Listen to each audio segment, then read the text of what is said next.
pemirsa Justinus. Shalom Pak Pendeta Richard, saya mau bertanya apa maksud dari ayat di Roma 11 ayat 25. Saya akan bacakan.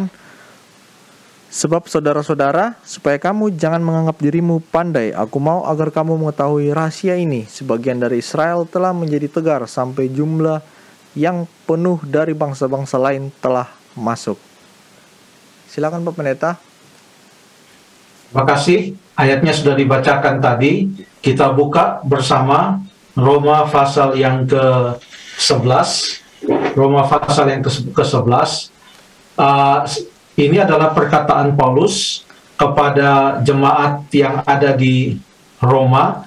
Dan jemaat yang ada di Roma itu mempunyai atau terdiri dari dua latar belakang. Yang pertama adalah mereka yang punya latar belakang sebagai orang Yahudi yang merantau ke Roma, lalu kemudian menjadi Kristen di sana. Lalu kemudian ada juga mereka yang non-Yahudi, yang bukan Yahudi, lalu kemudian mereka juga menjadi Kristen. Lalu mereka bersama-sama ada di kota Roma itu, dan pernah terjadi di kota Roma itu. Pernah Kaisar Claudius mengusir semua orang Yahudi untuk keluar dari Roma, dan sempat di Roma itu jemaat itu hanya terdiri dari orang-orang yang bukan Yahudi. Dan setelah orang-orang Yahudi, kurang lebih 10 tahun kemudian, orang-orang Yahudi boleh kembali lagi ke Roma, maka terjadilah pergesekan-pergesekan antara mereka yang orang Yahudi dan bukan Yahudi, walaupun mereka adalah sama-sama orang Kristen. Jadi pada waktu Paulus menulis surat kepada jemaat di Roma, ia ingin untuk memberikan kepada mereka nasihat agar mereka hidup dengan rukun. Nampaknya orang-orang yang bukan Yahudi itu merasa bahwa mereka sudah lebih beruntung, mereka sudah lebih benar, mereka mempunyai kesempatan yang lebih istimewa dibandingkan dengan orang-orang Yahudi yang juga telah menjadi Kristen. Apa yang dikatakan Paulus? Ada baiknya kita baca. Sebelum baca ayat 25, kita baca beberapa ayat sebelumnya. Kita baca dulu ayat yang ke-13, di mana di dalam Roma 11 ayat 13 dikatakan, Aku berkata kepadamu, hai bangsa-bangsa bukan Yahudi, justru karena aku adalah rasul untuk bangsa-bangsa bukan Yahudi, aku menganggap hal itu kemuliaan pelayananku. Lalu kemudian ia mengatakan kepada mereka di dalam ayat yang ke-17, ia katakan kepada orang-orang yang bukan Yahudi, adalah orang Kristen juga.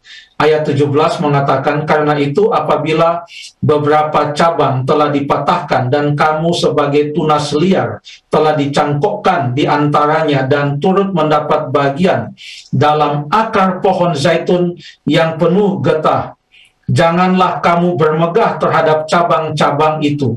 Jikalau kamu bermegah, ingatlah bahwa bukan kamu yang menopang akar itu, melainkan akar itu yang menopang kamu. Jadi Paulus membuat sebuah metafora tentang suatu tanaman atau pohon di mana ada cabang-cabangnya yang dipatahkan. Ini menggambarkan orang-orang Yahudi yang menolak Yesus Kristus, dan akhirnya mereka tidak mendapatkan kesempatan di dalam keselamatan itu oleh karena mereka meninggalkan Yesus, bahkan mereka menolak Yesus Kristus.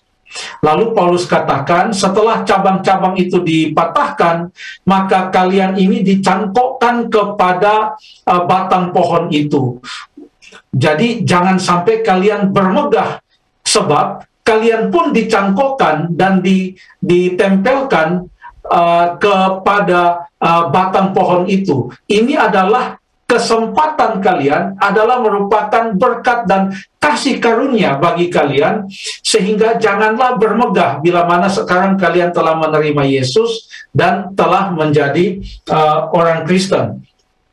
Lalu kemudian dikatakan, jikalau kamu bermegah, katanya, ingatlah bahwa bukan kamu yang menopang akar itu, melainkan akar itu yang menopang kamu. Mungkin kamu akan berkata, Paulus katakan kepada orang Kristen yang non-Yahudi, mungkin kamu akan berkata, ada cabang-cabang yang dipatahkan, supaya aku dicangkokkan di antaranya sebagai tunas. Baiklah, Paulus katakan, mereka dipatahkan karena ketidakpercayaan mereka, dan kamu tegak tercacat karena iman. Janganlah kamu sombong, tetapi takutlah.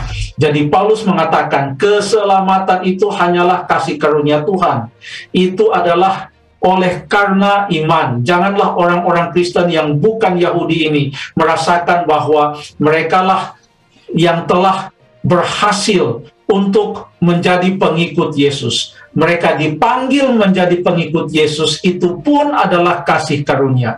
Kalaupun ada orang-orang Yahudi yang telah menjadi Kristen itu, kemudian mereka menolak Yesus, pada waktu mereka menolak Yesus, maka mereka digambarkan sebagai cabang-cabang yang dipatahkan. Mereka dipatahkan bukan karena kebaikan atau karena orang-orang yang non-Yahudi ini lebih baik, makanya orang-orang yang Yahudi itu dipatahkan dari carang itu, tetapi mereka dipatahkan oleh karena mereka tidak percaya, karena mereka tidak mempunyai iman kepada Yesus Kristus. Apa artinya? Baik orang Yahudi maupun non-Yahudi, kedua-duanya bila mana menerima panggilan Yesus Kristus, mau diselamatkan menjadi orang Kristen, maka itu adalah kasih karunia. Bukan karena kehebatan mereka, baik orang Yahudi maupun orang non-Yahudi, sehingga mereka bisa mendapatkan keselamatan. Terima kasih.